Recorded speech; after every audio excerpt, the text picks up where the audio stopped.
one of the things that you have to remember is that your team member is not you and you are not your team member. Meaning, you can't expect for your team member to have the same drive or have the same motivation as you have for your business because that is not their business. They're just there to do their job. And it might be too much to ask them to care as much for your business. So it's a lot of expectation setting as well, I would say. So you can't really expect them to treat the business the way you treat your business because it's not theirs and they're not you.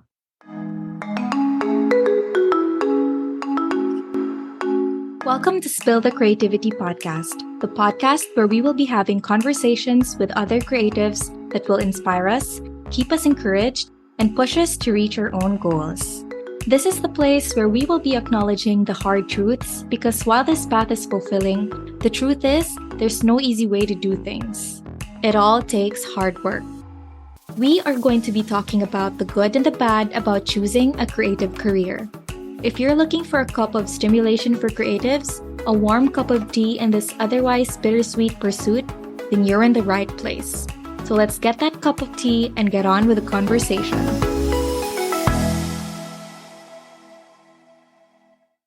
Hello, everybody. Welcome to Spill the Creativity Podcast. Today, we are going to talk about something that I usually get asked about. And I kind of find it funny that people still ask me about this because, to be honest, it wasn't only until quite recently where I also finally got the hang of this particular topic. And yeah, so today we are going to talk about hiring. We are going to talk about finally taking that step to outsource some of your tasks to team members. And I think it's safe to say that while I still have so much more to learn, I think that I'm slowly starting to understand this whole delegation thing. And in hindsight, when I look into the quote unquote bad hires I've had in the past, I realized that majority of it really was my fault. Like it wasn't just their fault. And I understand. I mean, most of us started this business and we kind of treated this business like our baby. And you know how it is, right? Like you can't just choose any babysitter that you can entrust with your baby, with your kid. And it's the same thing for your business. It's a struggle to trust someone who can treat your baby with the same care that you provide for it.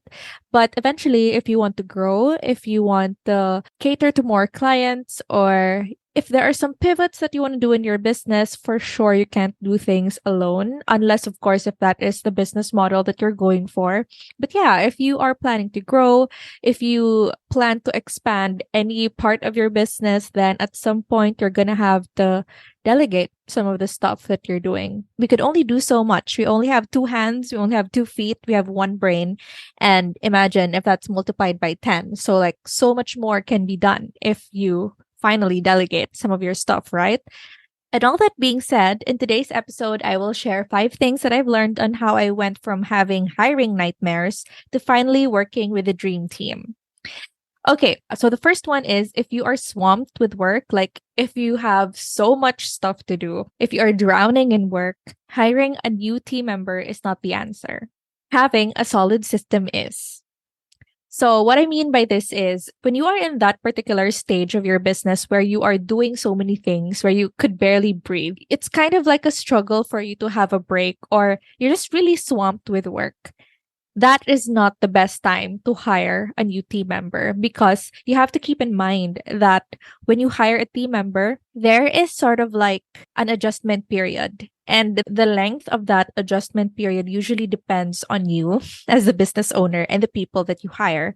So in my case, the adjustment period of me and my team members usually is around 2 to 3 months. And that is a long time. And when I say adjustment period, it's usually that time where you kind of shadow your team member. You're kind of giving them tasks, but at the same time, you're also ensuring that the quality is at par with the kind of quality that you have in mind, and just making sure that they're doing it correctly, they're doing it your way. So when you hire a team member at the beginning of it, like at the early stages of it, a lot of the things that you're doing is going to get doubled. So you're not exactly going to feel like the benefits of having a team member just yet, because you have to ease them in. You have to teach them the culture. You have to teach them like the vibe of your clients. You have to teach them how you do your ways. You have to kind of let them know how you think and like the process of the way you do things. And that's not something that you can just delegate in one day. And it's not something that your team member would understand in one day. Also, put yourself in their shoes, right? When you hire a new client,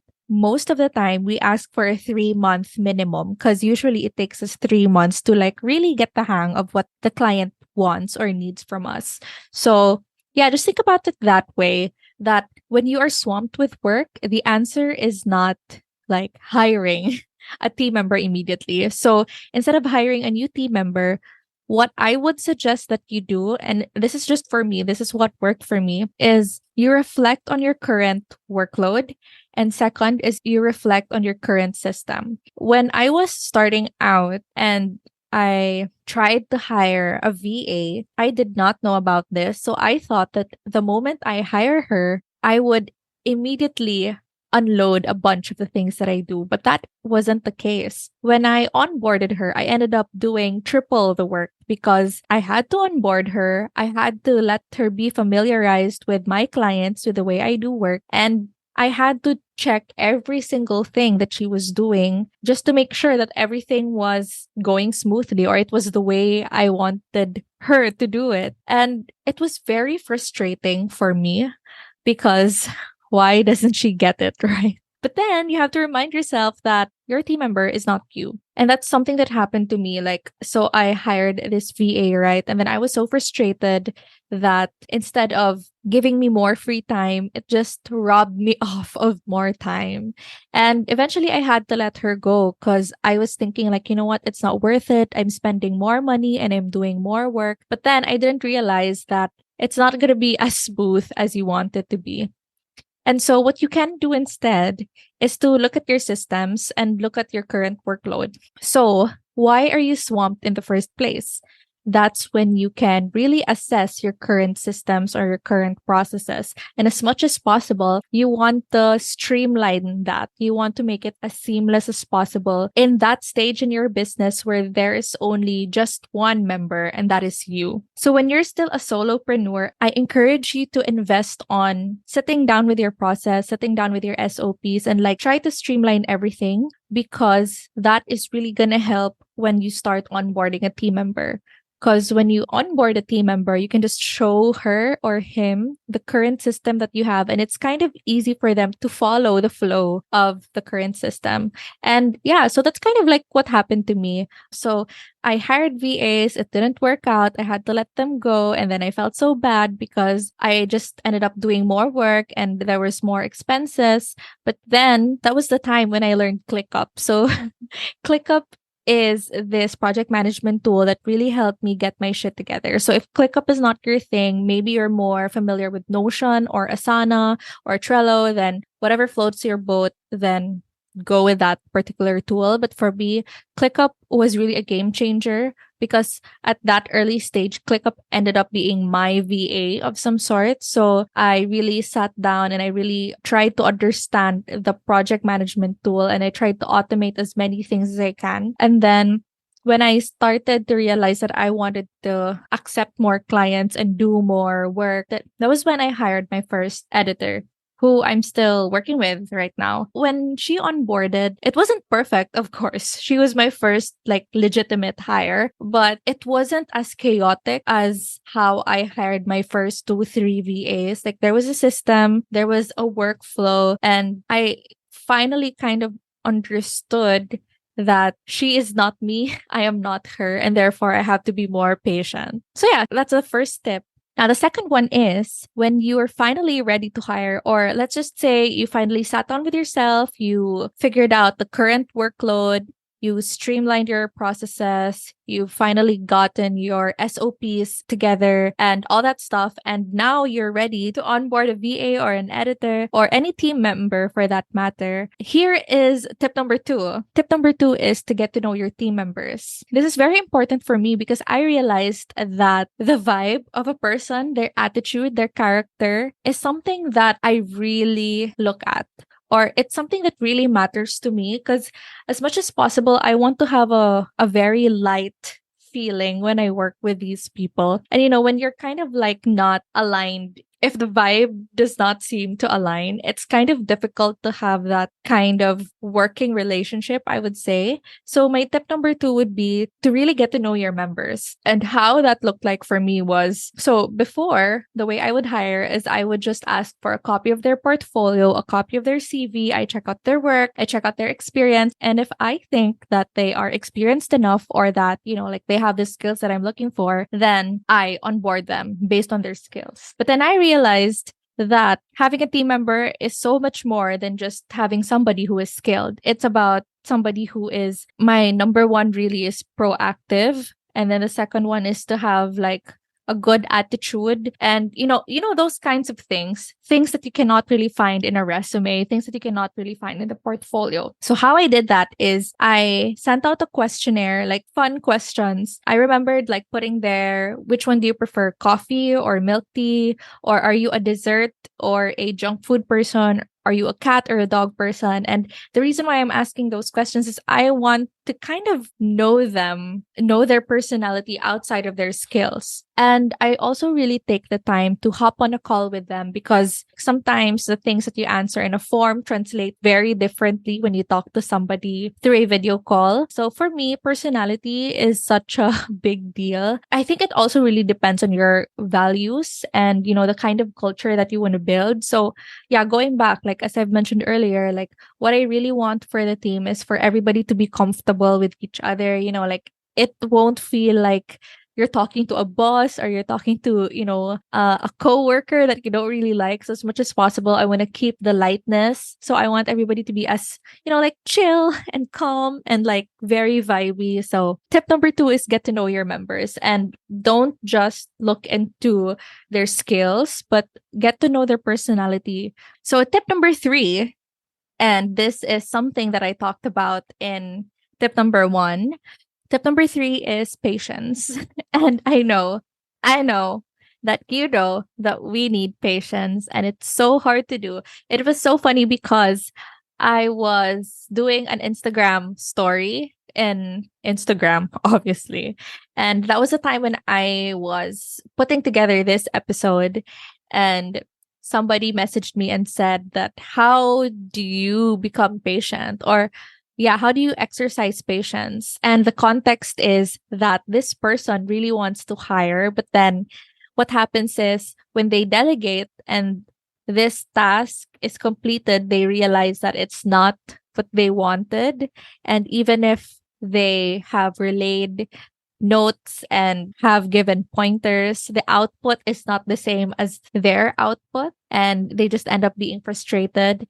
And, in Tagalog, sasabihin na lang na, sige, itabi mo na yan. Ako na dyan. Yeah. And I totally get that because I also did that in my first few hires. Like, whenever they would give me an output and then I feel like I could still do it better.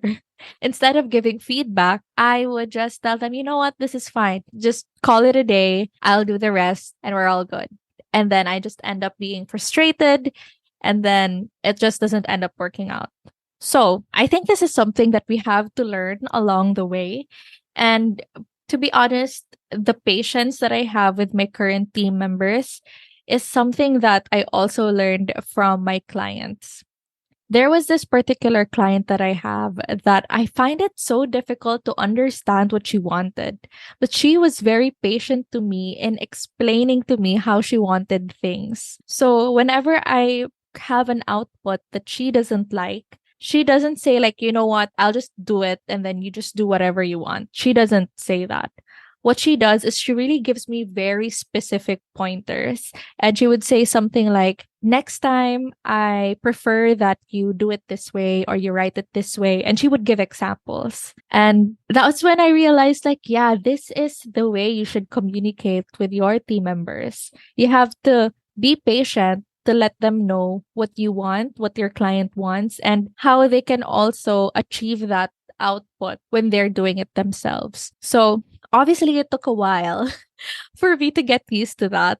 But it's something that you can learn and you also have to practice. So if you already have a team member and you're thinking of firing that team member because you feel like they just don't get it, then try to take a look. Are you giving enough instructions? Are you giving clear instructions? Do they really know what you want or what the client wants? I just realized that that client of mine was very, very patient with me. I feel like every single output I make for them, they would give me like very detailed feedback. And during that time, I felt like I sucked as a person. Like, oh my God, I did not do anything right. But then eventually I learned that they're doing that so that moving forward, I would understand how they want things to be edited, how they want things to be written, those kinds of things. So it really takes time and it really takes practice. And of course, patience. In relation to patience, another thing that I also learned from one of the people here on Instagram, I forgot who, but she mentioned that one of the things that you have to remember is that your team member is not you and you are not your team member. Meaning, you can't expect for your team member to have the same drive or have the same motivation as you have for your business because that is not their business. They're just there to do their job. And it might be too much to ask them to care as much for your business. So it's a lot of expectation setting as well, I would say. So you can't really expect them to treat the business the way you treat your business because it's not theirs and they're not you and you're not them. But there's one thing that you can do. You can communicate and be patient with the way you communicate. And speaking of communicating, that's step number 4, communication. Number 3 and number 4, they really go hand in hand, but I wanted to separate communication because for me, it's very important. One of the things that I try so hard to do with my team members is we hyper communicate. So I would rather you tell me everything that's going on than for me to be in the dark. So we put our tasks in ClickUp, right? And then there are deadlines. And what I really want is for them to tell me that they are not able to finish the task within the deadline ahead of time so that I could step in and do the job for them. Or I could ask somebody else to step in and do the job for them, as opposed to, like they're way past the deadline and then I'm following up and then I just figure out that apparently they got sick. That's why they can't do it. It's not like I get mad or anything, but I would just appreciate it if, like you could tell me ahead of time what's going on so that we can work on these things. So that's one of the things that I really value as well. And I think it's also one of the things that really help with the dynamic of the team that I have now is we hyper communicate. We let each other know that this one is taking much more time, or we let each other know that, okay, this client got sick, so we might have to work on the weekend. If you can't work on the weekend, let me know right away so we can look for somebody else who can step in for you, or I can step in for you, or something like that. So yeah, communication in that sense. And I think it also goes with communication, feedback. That's one of the skills that I've learned is that feedback is very important. And I got this from Erica. Erica, if you're listening. So Erica runs a very big agency. And one of the things that I learned from her is at the end of the day, she gives feedback, or like her, I forget the term, but like the managers, I believe, give feedback to their team members every single day. And while I don't give feedback every single day, I try my best to give feedback whenever it's needed. So if, for example, something needs to be revised or if something needs to be improved, if something is great, I make sure that it is being communicated, because I believe like when you also give these kinds of feedback to your team, they would know like, okay, next time I'm going to do more of this, or okay, next time I'm going to do less of this.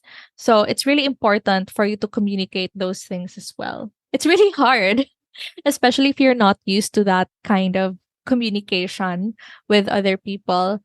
And sometimes it's also really annoying because sometimes you think like, oh my gosh, this is so obvious. Do I really have to say this? The answer is yes, you have to say it because what might be obvious for you might not be obvious for your team member. So which goes back to something that I mentioned in number 3, that you are not your team member and your team member is not you. Therefore, you can't really expect them to think the same way that you do. You have to tell them. You have to tell them what's going on, what you're thinking, what you're expecting. Yeah. Communication is key. It's hard, but again, like everything else, everything can be learned, right?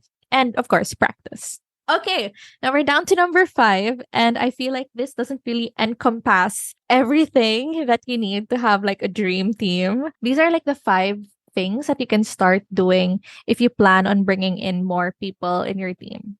But yeah, okay.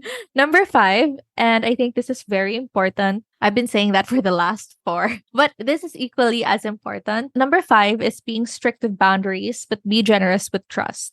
Now, I know I'm not the best at setting boundaries, and I love that the people in my team, like sometimes they're the ones who remind me that I need to have stronger sense of boundaries, especially with the clients. Because I'm the type of person like when the client says or requests for like a 5th or a 10th revision, I'd be like, yeah, sure, we could do that for you. And then the team would be like, nope, we're not doing that for them.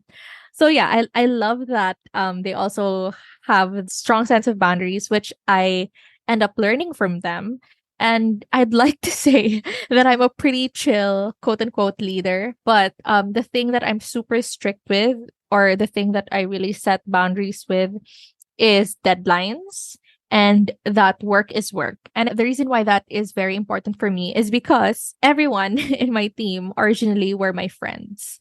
So it's really important to like let them know that I am their friend, but when it comes to work, I have to be strict with the quality, I have to be strict with deadlines, and we can still be friends, but like you just have to perform because this is work or something like that. Yeah. And so far, everything is going well, I would say. Like right now, I would prefer to hire friends as opposed to hiring strangers. If I'm going to hire a stranger, it would have to be a referral because I don't want to go and work with a stranger anymore, mostly because, again, personality matters so much for me. So, like, sometimes I feel like if I'm hiring a stranger, it takes me a while to really get to know that person, as opposed to if somebody is already my friend or if somebody was referred to me, then yeah, the getting to know you process gets shortened. But then going back to setting boundaries, yes. So, the people in my team, most of them originally, well, I think all of them originally are my friends. So my editor is part of my husband's friend group. One of my VAs is my maid of honor. Our copywriter is my college org mate. You get the picture, right? So like we're friends. But then when it comes to deadlines, when it comes to quality, like we really have to set the foot down. And I'd like to think that I'm a chill person. I don't know. Like you have to ask them.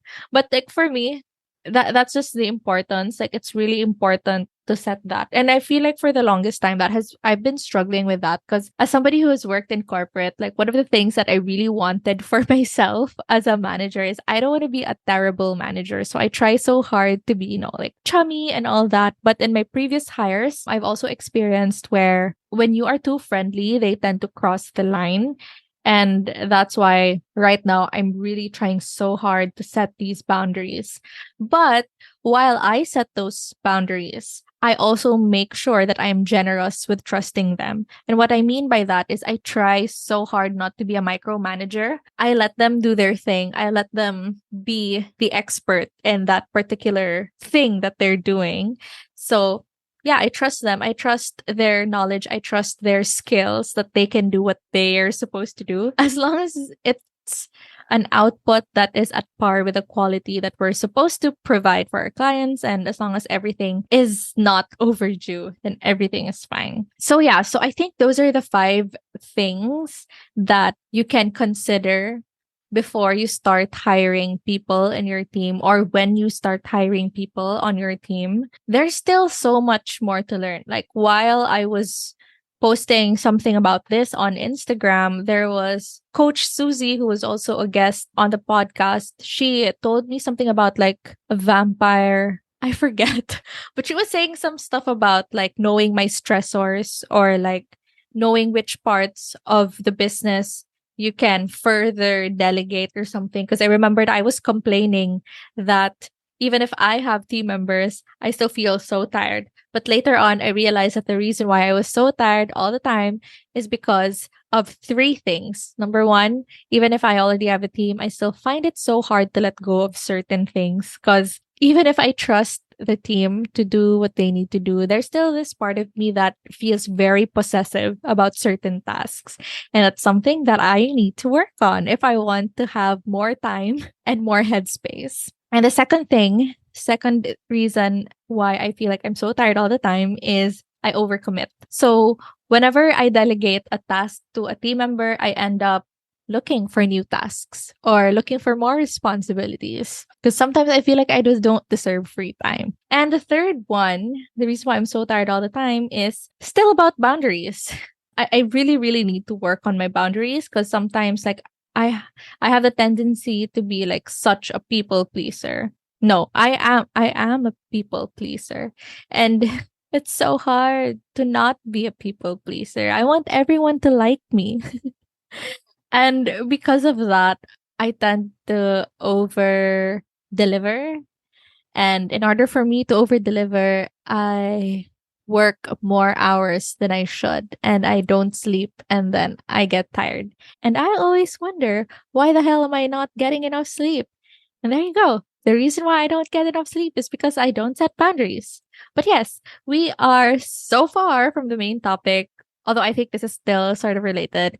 But yeah, those are the 5 things that I think you can start working on if you want to hire team members.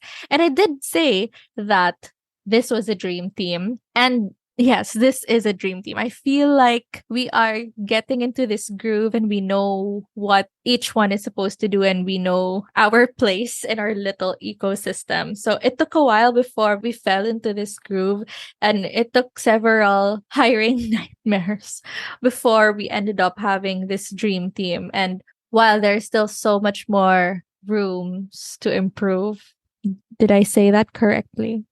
But yeah, while there's still so much room to improve, I would say like I'm pretty happy with the team that I have now. And our clients are pretty happy too. So there's that. And I guess like to close this episode, I would say like don't give up. The right person to help you, to understand you is right there. And sometimes if you can't find the right person, maybe it's about time that you look at yourself. Maybe you're not communicating enough. Maybe you're not patient enough. Maybe pag nagkamali lang ng isang beses, ayaw mo na, you fire that person right away. So that's not really how it goes. And again, as I've mentioned earlier, whenever you feel like frustrated that your team member doesn't get it, try to think about your clients. Imagine, remember all those times where you screwed up, but your clients are just like, okay, we are going to move forward with this. Yeah, remember those moments. Remember how patient they were with you?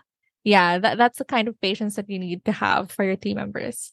And again, nothing good ever comes easy. So yeah, if you found this episode helpful, let me know. There's a engagement poll thingy in Spotify. Please go answer that if you want to. And if you know somebody who is in need of this message, then feel free to share this episode. And if there's something that you want me to talk about in the podcast in the future, or if there's somebody whom you want me to invite in the podcast, please let me know because we are looking for more guests on the podcast. And yeah, that's it for this episode. I hope you learned something from this. I hope I didn't ramble too much because this is the first episode where I didn't have a script. So yeah, that is all. And I'll see you on the next one. Bye.